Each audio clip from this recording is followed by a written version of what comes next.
What's going on, everybody?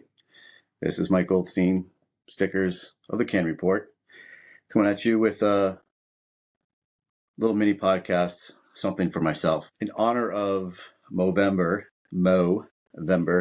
this thing, the mustache, Movember, I wanted to focus on men's mental health. I think that's very, very important. And Movember focuses on Men's Mental Health Month, although it shouldn't be just for 1 month.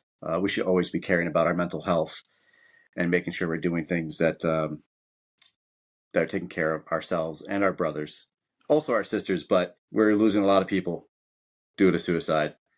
A lot of people have demons, and those demons get the better of them. And sometimes they feel like they're alone. And I think we need to let people know that they're not alone. That there's a lot of us out there that struggle or had struggles and overcame those struggles. If they still have those demons, they're still fighting them, but they found the right tools or weapons and to slay those demons and keep them at bay. I'm one of those people that have demons. I'm one of those people that have had struggles in my life, in my personal life, career, and growing up. Some people know my story, some people don't. When I was growing up, I was a victim of physical abuse, mental abuse. It was tough childhood, physical abuse from my stepfather, mental abuse from my stepmother. I dealt a lot with that when I was a child and lashed out immensely when I was a kid, constantly getting in fist fights, constantly getting kicked out of school, suspension, just doing whatever I can to get in trouble. And I guess maybe to, punish my parents for putting me in that predicament of dealing with step parents that didn't give a shit about me. And I carried a lot of that on my shoulders all the way up into my 20s and 30s. And then I joined the fire service, and I thought that was where I get to find that brotherhood. I thought that's where I wanted to be. Everyone told me how great the brotherhood is, and it's a family. And when I joined it 12 years ago, it was a family. It felt like that. We had a core group of people that loved to be around each other. We did camping trips, went out for beers. We had parties at the house. The older generation before me, when I joined my former department, we were all call members, and they loved everything about being a call member and being a firefighter. And they made sure to show me what it's like to have that brotherhood, to be able to bust balls with the best of them and be able to talk about your problems and be together. But no one ever really talked to me about the other side of the fence of, for me, it's not from what I've seen on the fire grounds or for car accidents or cardiac arrests or structure fires. None of that really seemed to bother me. I think that helped from my childhood of growing up with dealing with some bad stuff. But it's actually what's inside the walls that happen that I wasn't prepared for. And I think it's important that people know that there's other things that go on that cause PTSD and some mental anguish amongst our firefighters that's not spoken of very much. We always think that members are hurting themselves or cutting their lives short because of what we've seen or what we hear and the stress of the job. But honestly, some of the stressors are inside our walls of our own firehouses. And it comes from a term that I just recently been reading about is organizational betrayal. That came from two fire wives in the fire service that have lived it and have dealt with that. And so they wrote an article about it in fire engineering, and I think they hit the nail right on the head. They talked exactly what I was going through. Tracy McCart and Kathy Edwards, both wives of very prominent firefighters who have dealt with these issues themselves, and those two firefighters do talk about it freely. And the wives talk about how they had to cope with that and the impact that it caused on their personal lives inside their homes and their families. And honestly, it's amazing they spoke about exactly what I have dealt with. Man, when I joined the fire service, I was full of vigor. I was full of energy and excitement. And before I get into the meat and potatoes of it, I want to actually read what I wrote in my journal many years ago. And it was probably approximately about maybe 5-ish years ago that I wrote this. I started keeping a journal of my feelings. I kept a journal ever since I was a child, dealing with physical abuse and mental abuse when I was a child. And I saw many psychologists, and the psychologists said it'd be good for you to write and get those feelings on paper. So I wrote a lot when I was a child, and off and on, I stick with it. And when things are bothering me, I write in my journal. Sometimes I'll write about fires, the good and bads of the fires, things I could have changed. I think it's really important to keep a fire journal. That will be another discussion. But this was really important for me to talk about, and the fact that it's really beneficial to write down your feelings, and if you can't control them, you need to get help. Here's a little something I wrote a couple of years ago when I was feeling down and lost. I am very bitter, jaded, and angry person. I am constantly trying not to let my feelings overtake me. I have some good days, but most are bad. I cannot snap out of it. All the problems that I have with this place plague me constantly. I had such a burning passion for working here, but now it's extinguished. I just sludge through the days. At times I feel like a zombie. I'm here in body, but dead inside. It's truly better for me to show no emotion, to be lifeless. I've tried to be a mentor and an advisor to the ones younger than me, the less experienced in life. This is met with a grin and a gentle shrug of the shoulders. I've made the decision to stand aside and let them learn on their own, hopefully not to repeat the mistakes that I've made in the past. I will be mute. I will be robotic. I will not feel. I will not show emotion. I hate that I feel this way. My depression is bringing the group down. I can't break free. And that was a good couple of years ago. I just felt motionless.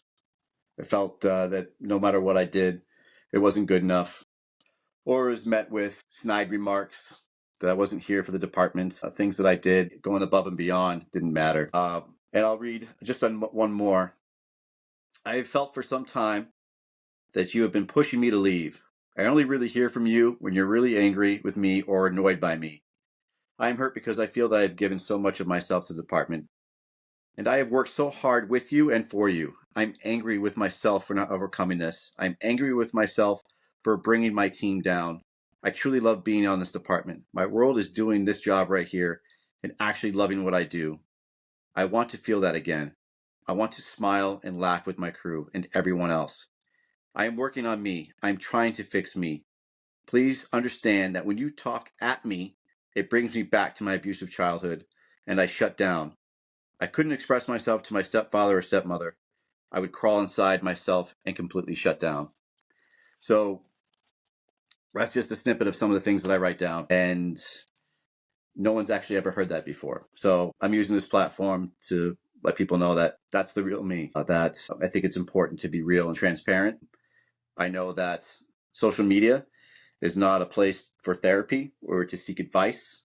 I'm not asking for therapy. I'm not asking for advice. I'm sharing my world with you, so the people that are struggling or feeling this way or experiencing these betrayal of their organization, that they know they're not alone, that there's a place for them, that they don't have to fight this by themselves. Article that was written by McCart and Edwards, they hit it spot on. So I'll just give some snippets. Organizational betrayal within the fire service is a growing issue that occurs when the trust between firefighters and the department is broken.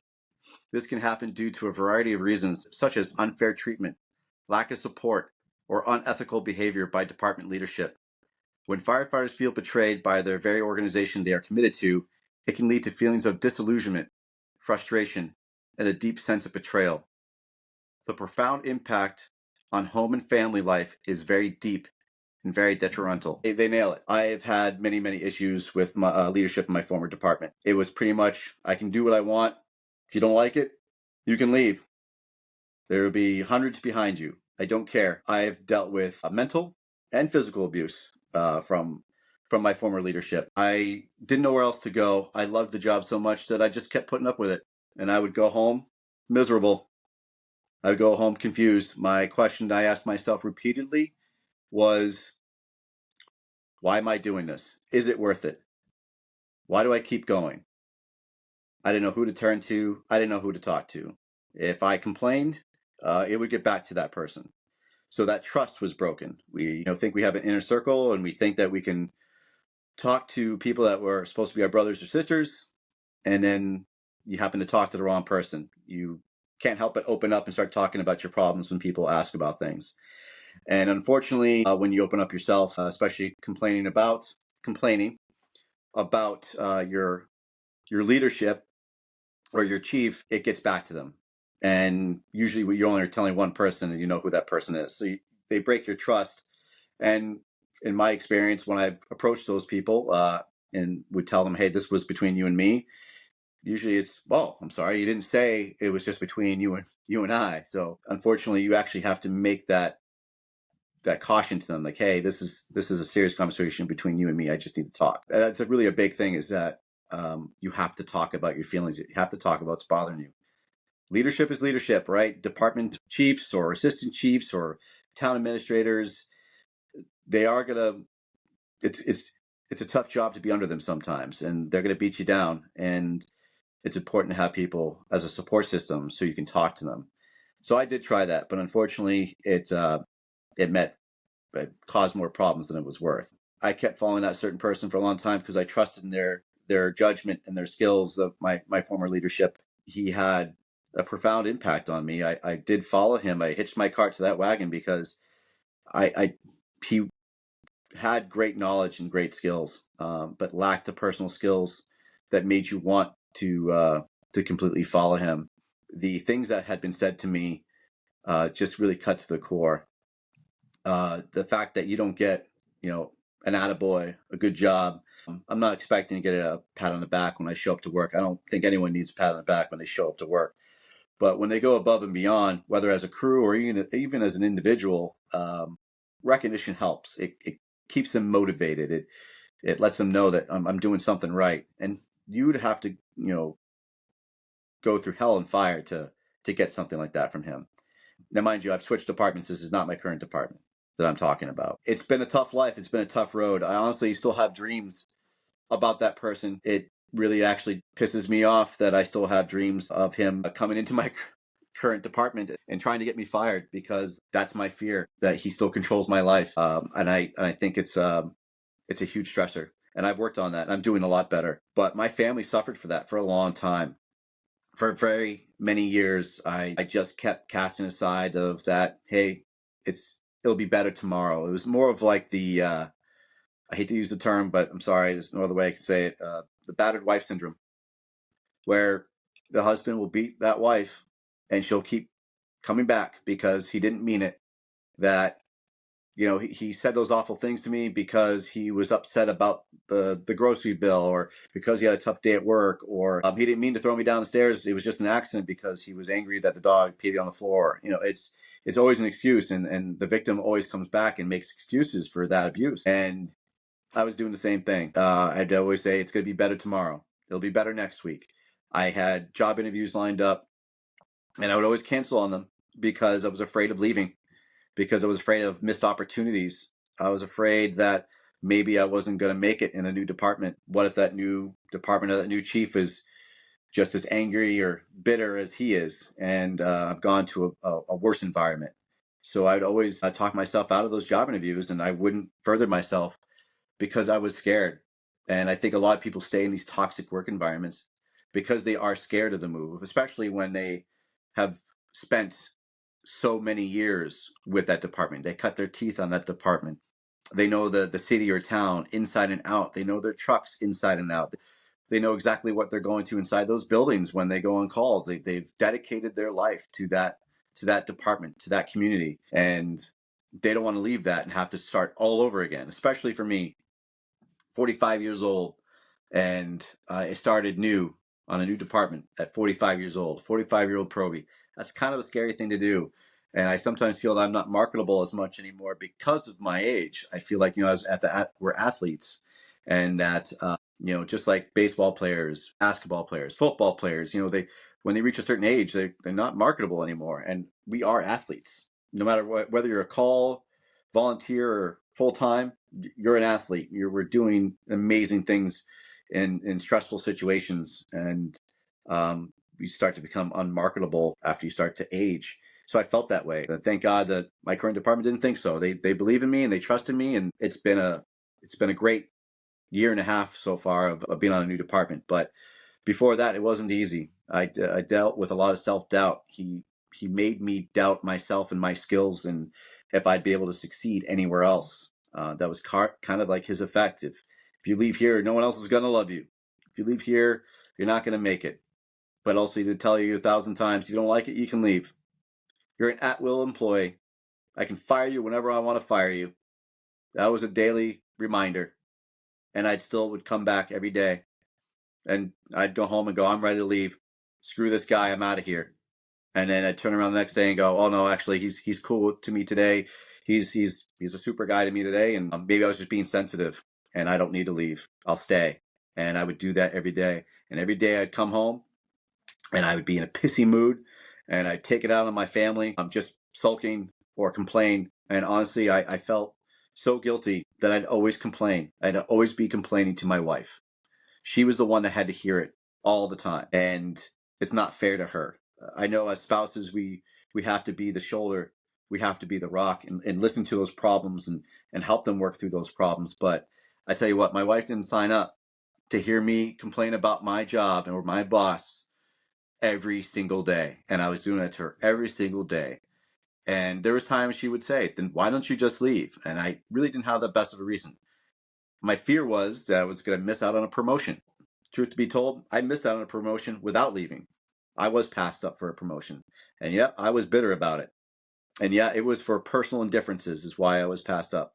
I speak freely about that to anybody who wants to talk to me about it. Yeah, we say a lot of things in life, is not fair, and you're absolutely right. But in this article, Organizational Betrayal, they absolutely hit it on the head again. They talk about the fear of what happens when we have to deal with these situations. As firefighters, we pride ourselves on our work. We pride ourselves in our department. And when you have somebody that's constantly beating you down, you start doubting yourself of your pride and your commitment to your departments and your community. It's a tough world, and we don't talk about it enough. And there it is, PTSD. I tell you what, it's out there. It's not diagnosed properly, I don't think. I think that we have a big problem with understanding that there's more to our stress than just what we see and how we have to act on when we're on duty. But the fact is, there's a real stress within our workplace, especially when we're dealing with a toxic work environment. And again, I'll go on one more, another that they write about: increased stress and anxiety. Organizational betrayal often leads to increased stress and anxiety. Firefighters may worry about their job security, fairness in promotions, or the safety of their working conditions. This constant state of anxiety creates a tense atmosphere at home where even small disagreements can escalate quickly. And again, they're right. The fact of where they just nail it right there, the job security and fairness in promotions, I've lived it. I was there for it. They're speaking the truth. They're speaking from actually having to live that life and having their husbands come home and complain about the fact that they're being passed over for promotions because of this toxic work environment or a toxic leader. It's real. It's out there. I've been passed over for one promotion. I had another promotion that was dumbed down because he didn't trust in me. He didn't have faith in me. That he just changed the job description because he could change it. And there was nothing I could do about it. And he made sure to tell me that. If you don't like it, you can leave. If you want the job, you can have it. If you don't, there's the door. He didn't care about that position. He didn't care about whether I was going to be happy about it or not. And yeah, I had to deal with that for very many, many, many years. I tried to make a statement about that when I left that department, and then I was shamed for it at one of our association meetings. I was shamed and kicked out of our association because I had made a public post about the toxic work environment and workplace PTSD. And unfortunately, my voice wasn't heard. It was dismissed. And I haven't seen those people ever since. It is for the better, but I tell you, it still cuts deep. Those are people I considered my brothers. These are people that I considered laying down my life for. I spent a lot of weekends with them. I sacrificed family. I sacrificed health to be with them. And I know some people don't care about the sacrifices we make when we talk about leaving our kids or our families at home to go as a call member to go to structure fires or to go for motor vehicle accidents. I was one of those guys. I would leave home. I would leave birthday parties to go to help my department when they needed help. He didn't care. It didn't matter. And I didn't do it because he cared. I did because the job needed to be done.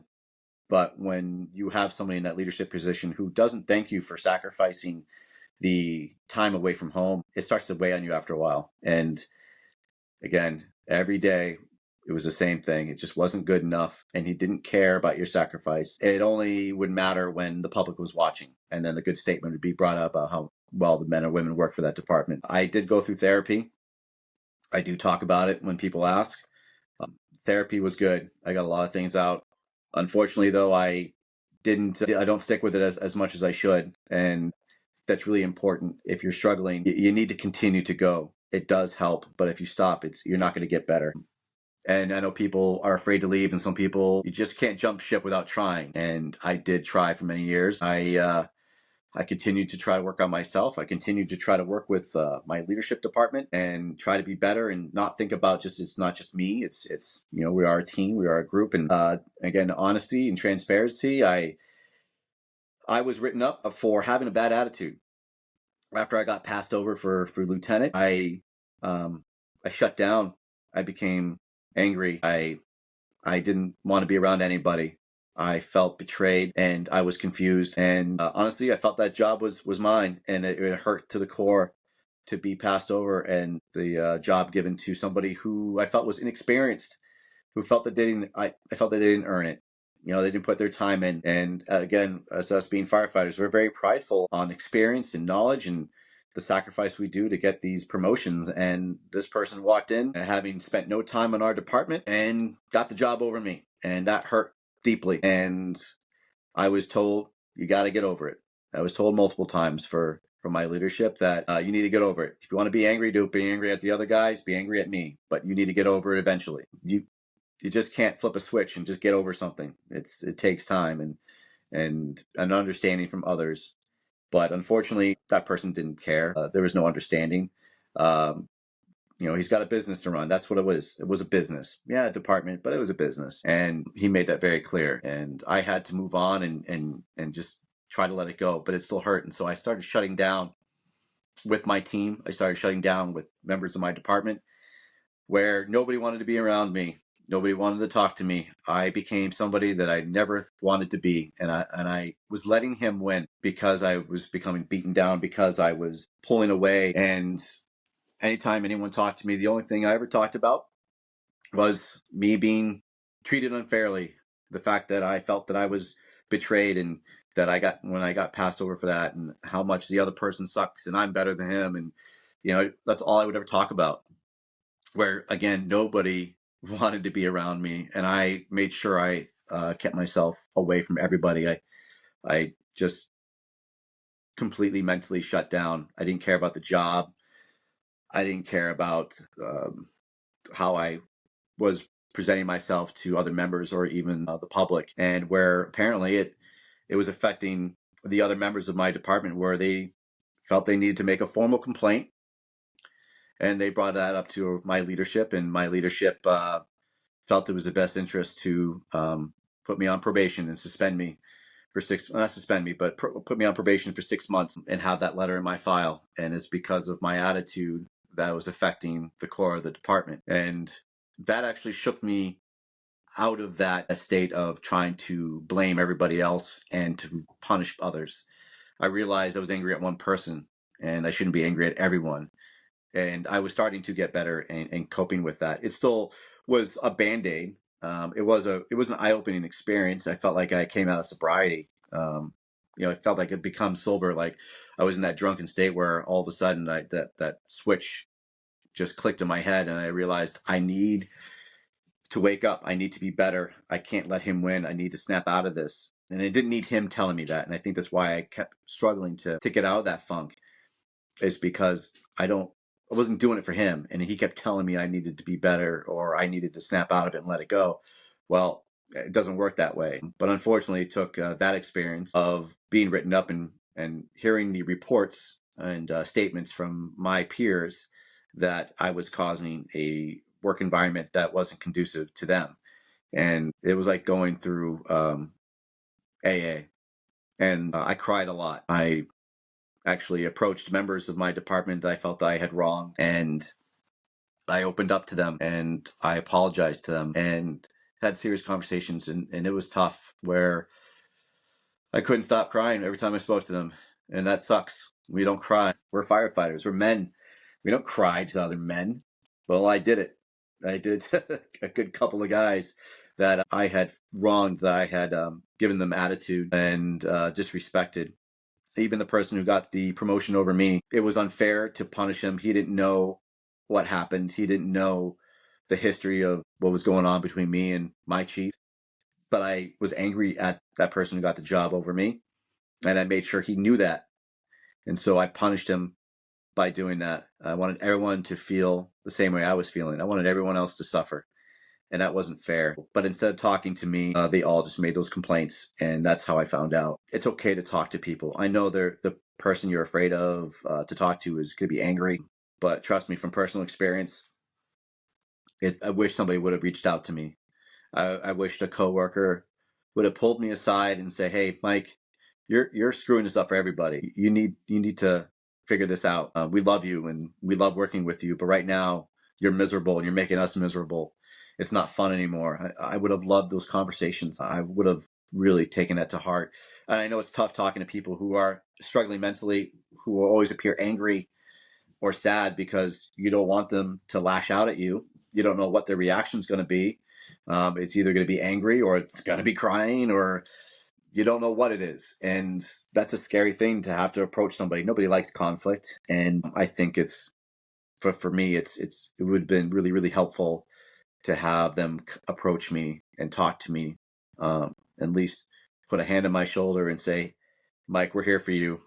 We know you're struggling right now and having some tough times, but we're going to help you get through it."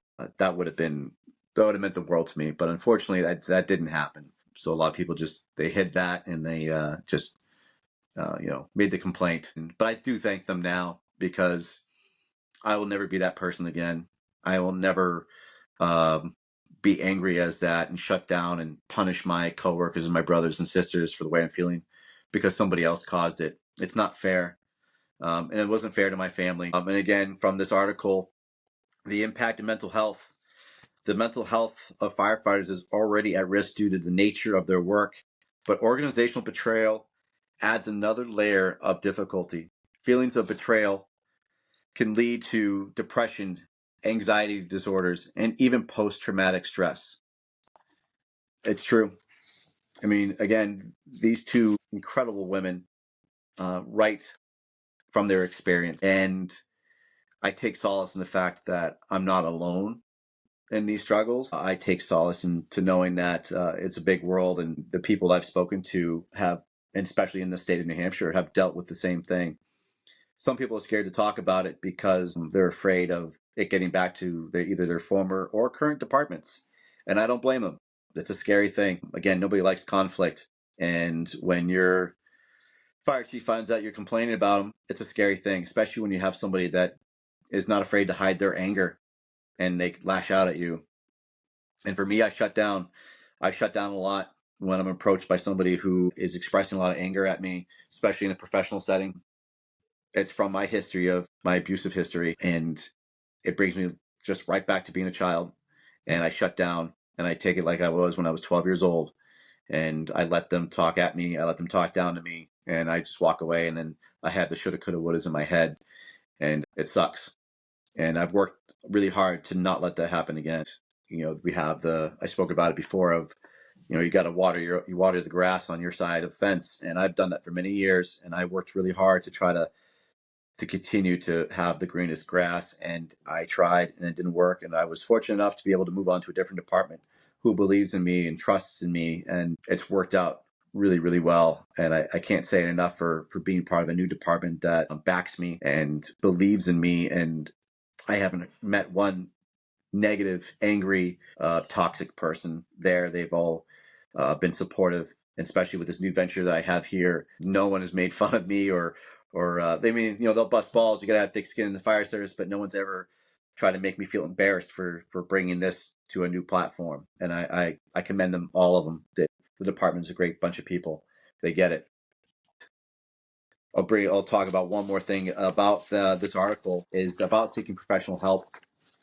It's super important. Like I just said, going to therapy, it took me a while to realize I needed to talk to somebody. My emotions were getting the better of me. Thank God I didn't lash out at my family, but I was shut down at home. And again, all I did was ever complain about the job. And my kids had to hear about me complaining all the time. My wife had to see me cry about the job. It was one of the most stressful years of my life trying to make it work. And I knew I needed to seek help. And I finally got that. And I sat down with a therapist and we talked about the job and talked about the person that was causing all these problems, but also talking about my childhood as well. And I think anybody that has abusive history from family or other people, it's important to get that out to understand that sometimes that can relate to your work and your career, and you have to get those feelings out. Advocate for change. They talk about that. I understand you could try to advocate for change in your own department, but if your leadership, if that one person is incredibly toxic, it's not going to work. They just don't want that change. I know from experience. As much as I told him directly or indirectly, it didn't seem to matter, and it hurt greatly. But one thing I have to say is they do list here is, unfortunately, it's not always welcomed by toxic organizations. It is vital that the firefighter network with like-minded people. This could be joining a local Fools chapter or attending conferences where there are other firefighters that are into the job. They nailed it. I think that's why I've become addicted to fire conferences. It is my therapy. I go there for the skills and the training, but man, I'm meeting people that are like-minded, who love the job, but also have experienced the same things that I've experienced. It's life-changing. And you meet some solid people who actually care about you. We are thousands of miles away, but we've become family, and we check up on each other, and we talk to each other, and they believe in a higher power. And I tell you, it's been one of the most life-changing things of meeting new people. It's amazing that we can become brothers and so close to each other, even though we live in different states. And I always talk about the Dadgum conference. That was one of those things. That was one of my first big conferences that I went to when I left my department. And then when I started my new department, I asked if I can go to this conference. And my one of the battalion chiefs says, I fully endorse that. I fully support you to go to these trainings and conferences to learn more. And that meant so much to me. So I went to Texas, I went to Dagum, and all I met was just amazing people, supportive people. We didn't talk too much about the job or my experience or my past. I didn't even think about it, to be honest with you. I was in a whole new state of mind. All I was thinking about was talking to these new people, these hard chargers, people who loved God, loved the job, and loved people and loved spreading that gospel of loving the job and loving each other. There wasn't one person who made fun of anybody. There wasn't one person who had shit on anybody else for not having a skill set or not being the biggest or not being the baddest. They all treated everyone equally, and that was one of my biggest life-changing events as well, is going to that conference. And I always go to that conference because honestly it's like an annual retreat for me to hang out with my brothers, my sisters, my friends that I've now grown to love immensely, and I have profound respect for them. And if you're struggling, if you need to get away, you need to get away. Being in your own little bubble, being in your own pissed off little world is not going to help you to get better. Going to these events is going to help you. You're going to mingle and network with people that you find out are definitely struggling the same way you're struggling and have had dealt with these things, and they might be able to turn you into a direction that can help you overcome these problems. You can come home feeling refreshed and rejuvenated. You might still not like where you work, and hopefully you find a new place to go, but at least you've met some new friends that you can turn to and talk to and understand that it's a big world out there and people are dealing with the same problems you're dealing with. The other one for me that had a profound effect on me was the Explorer Academy, the New Hampshire Fire Explorer Academy. When I was going through that for the first year, now I think it's 2 years ago now, I was going through those dark times. I was going through the darkest times at work. I didn't know what to expect at the Explorer Academy. I had no idea about the people I was going to meet or the kids I was going to meet. And when I finished that week at the Explorer Academy, that was the best week ever. That ignited my passion again. And it just so happened that I received a job offer from my new department. So it was a double-edged sword for me. It was both. Like I had the Explorer Academy and I had a new job offer. So both were going really well, and it washed away a lot of that anger and doubt that I had going on for a while, and it opened my eyes. And the Explorer Academy, I can't say enough, it is a life-changing event. The people that go there, they walk away. The adults walk away every year saying how much this has meant to them, that it has changed their life, that they They're energized, they're rejuvenated, they love the job again. There was a lot of guys there that I worked with for the first year that said the same thing that I was saying. I was ready to walk away from this career. I didn't know where to go, what to do. I was done. I hated where I was. I hated who I worked for. And they had the same issues. But I walked away feeling so refreshed from that Explorer Academy. So if you're struggling and you're looking to try to find a way to relax your mind and to take your mind off of these issues, that's one of those places. And I can't recommend it enough. Is if you know a volunteer group, whether it's explorers or juniors or church or Boy Scouts or anything that's going to help you to not think about work and to complain constantly about the life struggles that you're having, those are the ways to go. And I find that trainings really help me to overcome a lot of depression or feeling down. Honestly, is when I'm feeling down every now and again, and I know I have a conference coming up, I'm looking forward, and I come back again rejuvenated, refreshed. I just got back from Lieutenant Joey D conference in Long Island, New York. I met a lot of stellar dudes, hung out with a lot of great guys. I met a lot of great people who live in New York, live outside of New York. I've met my guys in my New Hampshire area. They're all solid guys, and it was a blast. I got knowledge from the instructors, but I got friends. I got new friends, and that means a lot. And hearing their stories and hearing where they came from and what their new journeys are going to be, it's awesome. And I follow up with them as well. So I can't express it enough. You need to get out of your comfort zone. You need to get out there and meet new people. This is life changing. There's great people out there, but you got to get outside of your own area and experience it somewhere else. And people are here to help you. You just got to find them. You can't wait for it. You can't sit at home and wait and wish somebody would call you or text you and ask you how you are. Sometimes you do have to go out and meet new people, and they will reach out to you and ask you how things are and make you feel better.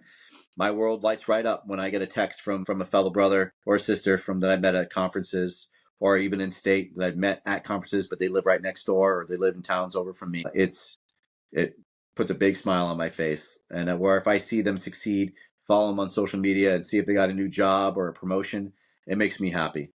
And that's something to look forward to.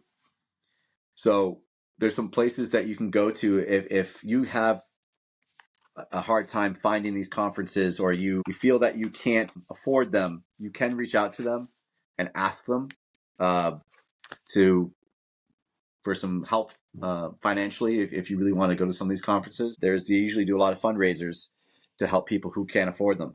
Um, that's what they're about. It is about that brotherhood. It's about getting people out there and want to see them join these conferences. If you're struggling, there's resources out there. Next Rung is one of them. Next Rung is all about us. They want people to live. They want people to succeed in life, and they don't want to have another person take their life because they don't think there's a way out. There is always a solution. You do not have to have a permanent solution to your temporary problem. And believe me, there's help out there. So if you think you're struggling, or if you know you're struggling and you don't think that you can get over it, and you have to do the extreme, I'm telling you, it's not worth it. There's other ways. You can reach out to people. You can reach out to me. I am an open book. I've learned to be transparent. That's one of the reasons why I got on this platform, is to talk about mental health and to talk about my struggles in life. My life hasn't been easy. I had to work for everything I've gotten. Nothing was handed to me. And there's definitely days in my life that I felt like giving up and I felt like there was no way to turn. You have to get help. You have to go out there and find the people to talk to. Next Rung is one of those people you can talk to. Next Rung has been so amazing of getting the word out there and helping us, helping firefighters, helping first responders. You can go to their Facebook page, Instagram, websites. Their number is, you can text it, and it's 1-833-NXT-RUNG or 833-698-7864. They're there for you. They have resources to help you. You just, please do it. People need you. If you think that the world's going to be better off without you, or if you think that people will mourn you more because you're gone, it's not worth it. I'm telling you right now, people care about you. You're something to someone. And I want to see you there. I want to see you succeed. I want to hear your success story. If you have a success story, I'd love to hear it. We need more of that. Also, there is another number you can utilize as well. 988. You can text 988, and I'll get you some help. That's a suicide and crisis lifeline. And anybody who's in the union or part of the IAFF Behavioral Health is another resource. They have a lot of resources. They raise a lot of money for firefighters' mental health and utilize it. That's what it's there for. We need to do better protecting our own. Stop eating our own. There's toxic work environments. There always will be, unfortunately. But you don't have to be a victim. I thought I had to be a victim. I thought there was nowhere else I could go, that I had to continue to take this abuse, the physical abuse, the mental abuse, feeling like I wasn't worth anything. And again, it's not, you don't have to do it. There are ways out. You just have to find it. And I give all the credit to my wife. She has been the rock. I remember when I got my job offer from my current department, I hemmed and hawed for a little bit. To be honest with you, as much as I wanted to go, it took a little kick in the pants to get me to go for my wife. And one of the things that she said is, if you don't go, if you don't take this job, then don't come home and complain about the job that you're currently at. And that really hit home. And she was 100% right. I had to do it. I had to pull the plug. I gave as much as I could. I bled as much as I could. And it wasn't going to change. And the fear of missing out of promotions or a new truck or something, it wasn't worth it anymore. I didn't have that love in me anymore for giving as much as I could. And you are worth it. You're worth it to somebody. And I just can't say it enough, that you believe in yourself. You're a good person. And it took a while for me to realize I'm a good person, that I do have things to offer to other people. And it's not right to constantly take it home and have your kids or your wife or your significant other have to constantly deal with those problems. And their heart bleeds for you. They probably go in a corner, or they probably drive home to work worrying about what you're going to do next, worrying about if you're going to get fired, worrying about if you're going to do something stupid and take your own life because you're so miserable and so unhappy. But they won't tell you that because they're scared, and they want to be the rock. They want to be supportive for you. But deep down inside, they're scared for you and for your health. And to speak about health, the stress that we have, that mental stress of that toxic work environment, it's friggin' real. I was feeling sick all the time. I was having migraines all the time. I didn't feel like going to the gym. I didn't feel like really eating. I just felt empty. And that stress is with everything else we do with our job, is not needed. You need leadership that is going to support you. You need leadership that's going to be honest with you. And you need leadership that's going to treat everyone fairly and equally. And if you don't have that, you need to look outside that department, because I tell you what, it's not going to change. If it does, I'm happy for you. And I love the fact that you can stay at your current place. But don't waste 5-10 years on the same person, on the same department, hoping for that change, and it never happens. And then you're left thinking to yourself, why did I just waste half of my career on a place that doesn't give a shit about me? Because I'll tell you what, they don't, if that's the kind of place you work for. And again, from experience, when you're told multiple times, you can leave whenever you want to leave, I don't need you, you're replaceable, you finally have to take that advice. When you have a boss that tells you, I feel like you're just chasing bugles, that hurts. You want your members to promote. You want your guys to go up the chain. You, as officers or as leadership, you want to see your line guys move up and become better than you. That's the whole point, is to make our firefighters better than what we were, and to leave it better than we found it, by having strong firefighters give a shit about this job and wanting to spread that knowledge and passion to the firefighters that are under them. And when you have somebody that's telling you that you're just chasing bugles, or you're just promoting just to promote, that cuts deep, man. And then you ruin that for that person. That person then goes, you know what? Screw it. I don't want to be an officer anymore. I don't want to promote, or I don't want to mentor anybody. I don't want to put myself out there just for somebody to tell me that I'm doing it for my own personal reasons, or You're chasing bugles. It's a horrible thing to say to somebody. And it's been said to me. And I had those feelings. Why bother to promote anymore? Why bother trying? Why bother taking classes? Because I'm not going to go anywhere and no one's going to give a shit. So it takes a while to get out of that mindset. There's days that I start thinking about those dark times. It takes a while to get out of it. But now people know where to go. I know where to go. I can reach out to friends.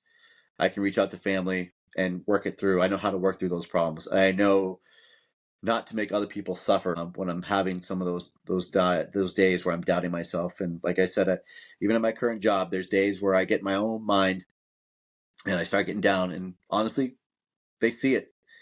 But what's nice is that my coworkers, when they see if I'm having a tough day or if I'm in my own head, they come up to me and they ask me, "Are you okay? You don't seem like your normal self. You're not smiling. You're not laughing."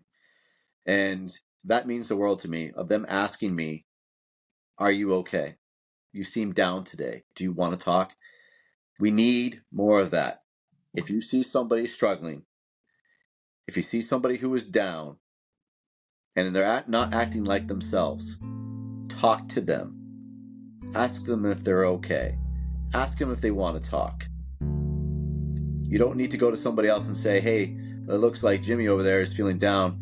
Maybe you should tell the chief that he needs to go home." That's not going to work. You're just going to piss them off. I'm telling you from experience, you need to talk to that person. Be their friend. You're their brother. We call people, that in the fire service, our brothers and sisters. Be their brother. Be their sister. Put your hand on their shoulder and ask them if they want to talk. I'm telling you, it'll do wonders. I think a lot of problems that we have is people are afraid to talk to them. You gotta get comfortable with being uncomfortable, right? We hear it a lot now. I'm telling you, people were a little more being into that same mindset of trying to get uncomfortable and being comfortable with it. It would have helped immensely with me, but I've learned to do that with others.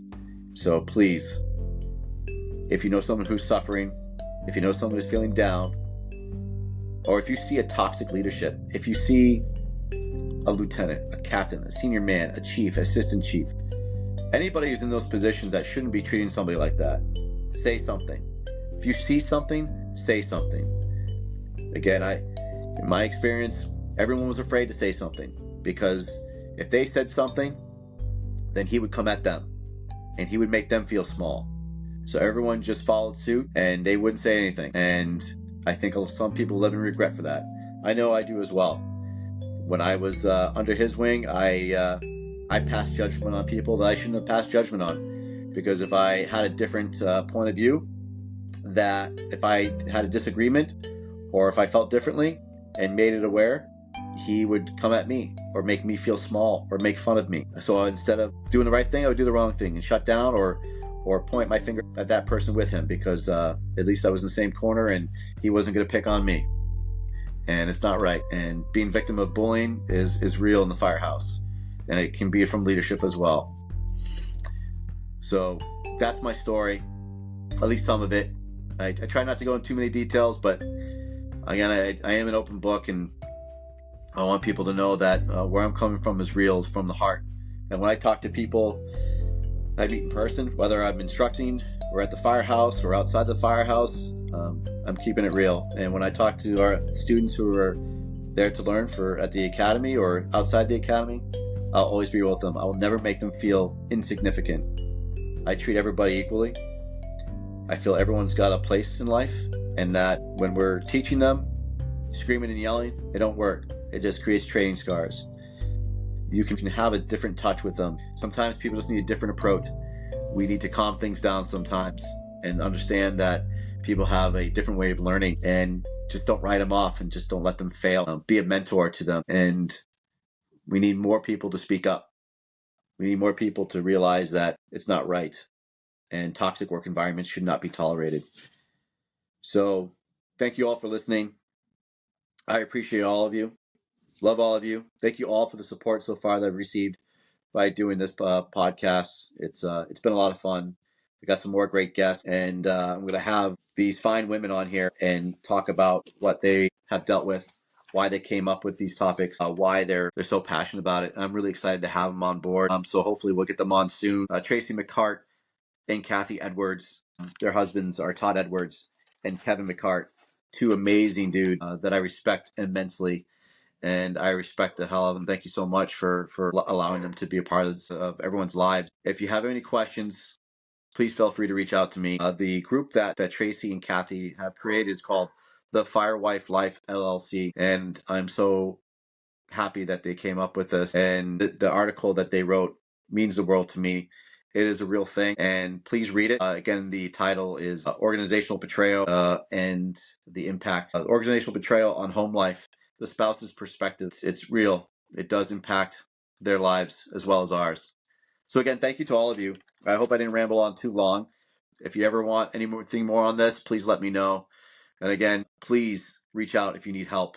Next Rung, IFF, text 988 if you're seeking help, if you need someone to talk to. Please, this world needs you. We need you in it. You're something to someone. I love all of you. Take care.